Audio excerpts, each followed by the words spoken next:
Hello friends, welcome in. I'm Das Food, and we have another chapter right around the corner. This one is going to be a paragraph that just comes with a killer, so no survivor, no map, but it's still fun to speculate because a lot of people seem to think this one is going to be the second license of the year, the last license, because we know we're going to get 2 licenses this year. They're both going to be huge, and then they're going to dip and give us original content. So with that in mind, a lot of people have started speculating, and people have really seemed to hone in on the fact that they think this is going to be the Predator. And there are good reasons to think it might be the Predator. Some of them, though, I don't think are maybe as solid as people think they are. So let's go through it. I think there are basically, and maybe I'm missing one, I think there are basically 6 reasons to think that this is going to be the Predator. Number 1, and this would be the smoking gun if ever there was one, is that when the Xenomorph released, it came out with a skin from Alien vs. Predator, that being the grid skin. That one is from the first AVP film, and yeah, that generally, of all the evidence, would seem to point towards the fact that at least maybe sort of they're thinking about adding the Predator. Maybe that's somewhere in their minds. Reason number 2 would be if you have a leaker who has said it's the Predator and you trust that leaker. Now, I will say I think Dead by Daylight basically has one reliable leaker, and that person has not said that it's Predator, or even really, to my knowledge, hinted that it's Predator, so I would be wary of that. But maybe you have somebody you trust, maybe you have a good down low account that actually keeps you up to date, and if that's the case, you know, share. The third one would be if you still believe the Skull Merchant was meant to be Predator theory, which I think is pretty thoroughly debunked at this point. But some people do still seem to believe it. So if you think that the Skull Merchant was meant to be the Predator, then yeah, I guess maybe you're still on that, you know, I guess the Predator's on its way now. But again, that one's a bad one. That's just... it holds no weight. I really don't think the Skull Merchant was ever going to be the Predator. Reason number 4 would be that the last 3 killers have been sci-fi, or at least sci-fi adjacent. So what they could do here is have a straight year of horror. Not horror, a straight year of sci-fi horror. Which, you know, I do see the appeal of that, and I think that's important to keep in mind for this next one. But of course, that doesn't mean that they're absolutely, you know, contractually obligated to do sci-fi, but this would make 4 straight sci-fi or sci-fi adjacent chapters, which is not nothing. It definitely matters, but how much does it matter? I guess we'll find out soon. Reason number 5 would be that Predator is a big license that has previously shown interest in asymmetrical horror. Of course, they did Predator Hunting Grounds, which was an asym game, and it wasn't very well received. Some people really liked it, but most people thought it was a pretty flawed experience. And also, it released as a PlayStation exclusive, which basically killed the game in the crib.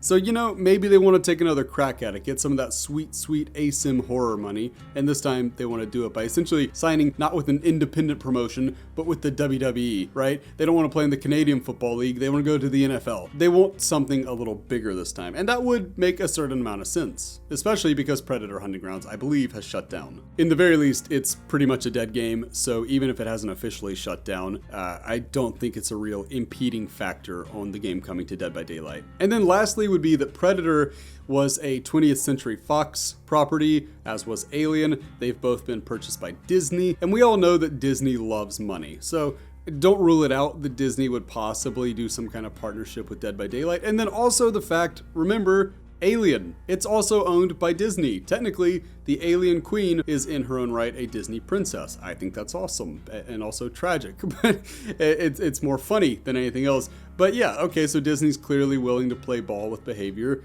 Maybe they do. Maybe they do bring the Predator. I don't know. That one's another good reason. I think that basically the grid skin from AVP and then the Predator being owned by Disney, or those are the 2 big reasons I would say, yeah, it's entirely possible that the Predator comes to Dead by Daylight next. So yes, in short, this collaboration is entirely possible. That said, and this is where I'm going to maybe get some dislikes, but I don't think it's happening. It's too easy, too obvious. Most everyone and their mothers assumes it will be the Predator, and while that's absolutely something I'd love to see, I expect behavior to pull a fast one here. And I don't just think that because of how obvious it would be to add the Yautja at this point in time. I don't think it's just because, well, they're going to do something that's not obvious. We know from the Year 8 roadmap that this next chapter is going to be a paragraph. And for those not in the know, they used to have a system where if it came out with a map, a killer, and a survivor, it was called a chapter, and if it was just a single character, it'd be called a paragraph. Now, Now they call it all chapters, but really they still do paragraphs.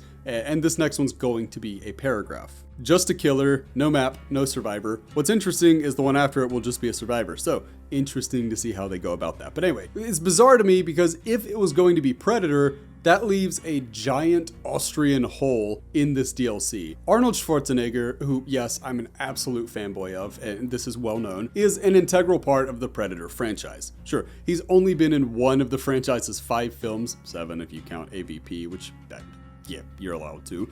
But the one he's in is the only one that absolutely everyone agrees is actually good. For my refined and obviously perfect taste, I've enjoyed all of them except for Predator 2018 and the 2 AVP films, but to each their own. Adding Predator without Dutch Schaefer would be a massive mistake, if only because Arnie bros like myself would be very, very let down by that. But let's say we live in a world where they want Predator, but they don't care to add Dutch. Maybe they're saving Arnie for a different sci-fi franchise. One where he wears a cool leather jacket and, I don't know, terminates people. Okay, fine. Not pairing Predator with a survivor is still weird. Naru was a solid protagonist in Prey, and would probably be a pretty welcome addition to the DVD cast. In the same vein, Danny Glover was great in Predator 2, and I think it would be absolutely hilarious to have him in the game twice, once as Lieutenant Harrigan and once as Detective Tapp. Of course, they could always go the route of adding Gary Busey's crazy ass to the game, because he was awesome in Pretty 2, probably the best part of the film. Then you have Royce and Isabel from 2010's Predators. They aren't the most charismatic choices, but they offer tons of potential in that their film features the best location for a DVD map, and 4 variations of the Predator that can all be sold for $15 a pop. All I'm saying is that money absolutely talks, so don't rule Predators out here. I really don't see them choosing a survivor from either AVP film or that gosh-awful 2018 movie, but the one extra route they could choose would be to create an entirely new survivor that was chosen to fight the Predator. This would give the developers the chance to create a hyper-competent survivor with skills necessary to kill or at least compete with a Yautja, which would be a fairly new concept that could lead to awesome perks, awesome skins, and some really cool detailed lore. If they can't get Arnie, this would be my preferred route, though again, I must state how wonderfully bizarre it would be to have Gary Busey in DBD, especially after they've already added Nick Cage. It'd be like we're just creating some kind of survivor asylum at a certain point.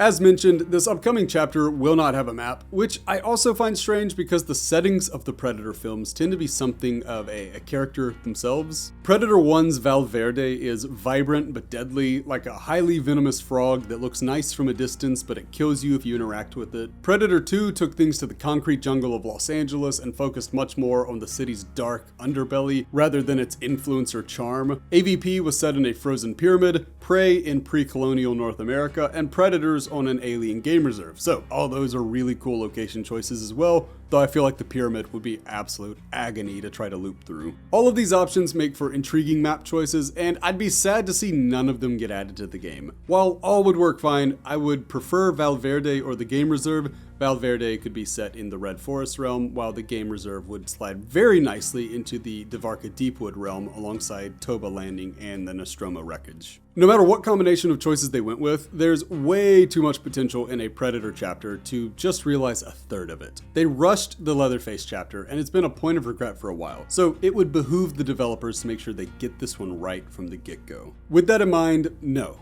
I don't think this upcoming paragraph is Predator. Now, if it's not Predator, the question quickly becomes, who is the chapter going to be? Well, as always, I'd like to emphasize that I'm not a leaker and I don't have sources. Everything you see on this channel is purely speculation or reporting, but it's not always impossible to guess where the devs are going, even if they do definitely make it tricky from time to time. Paragraph DLCs are usually going to feature characters that lack an iconic counterpart. The Deadites are cool, but you can have Ash without them. Kirsty Cotton is great, but Pinhead is way more mainstream than the actual person that defeated him. Nick Cage is awesome, but his main nemesis is bad scripting, and that's hard to work into a video game. So that's what I tried to think about in considering which chapter could be next. People, specifically accounts with insider knowledge, or at least that seem to have insider knowledge, seem to have circled this next DLC as this year's last licensed content. So with that in mind, let's get to speculating. We know from the developers that both licenses this year are going to be huge, capital L licenses. So we can immediately rule out the mid-level to niche level licenses. That means no Evil Within, no Megan, and no Terrifier this time around, which by the way, in the last video where I talked about licenses, I called it Terrorizer. I apologize, I got that one wrong.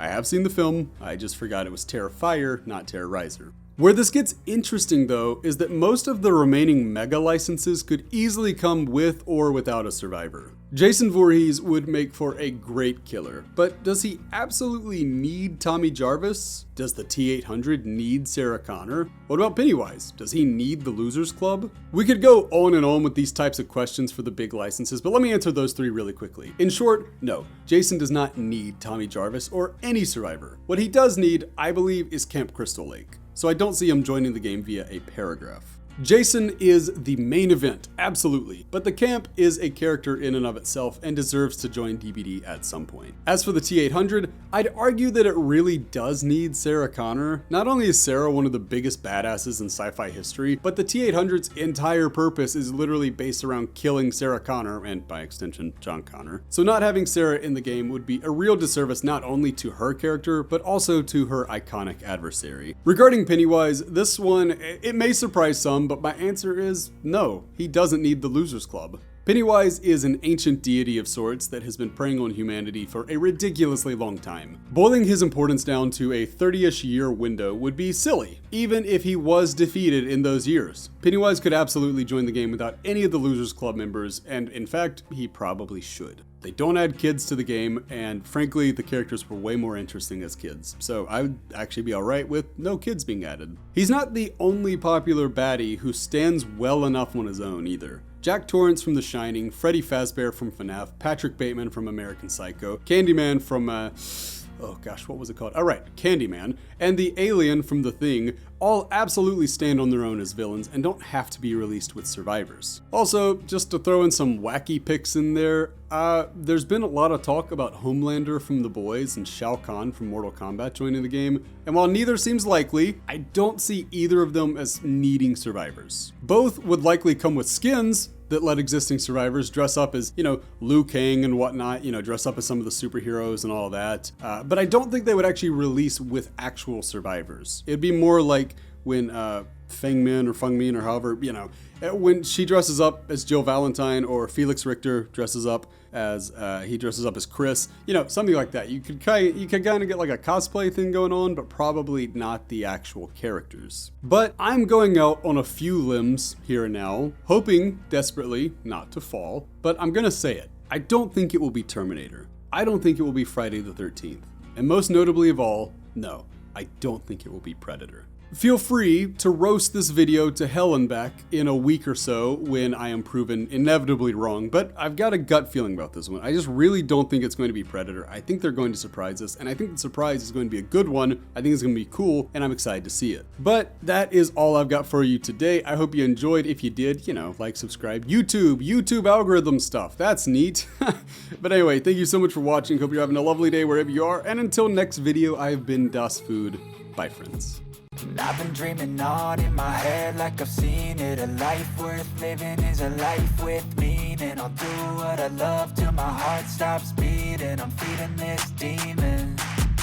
Got a taste, can't erase bitterness in my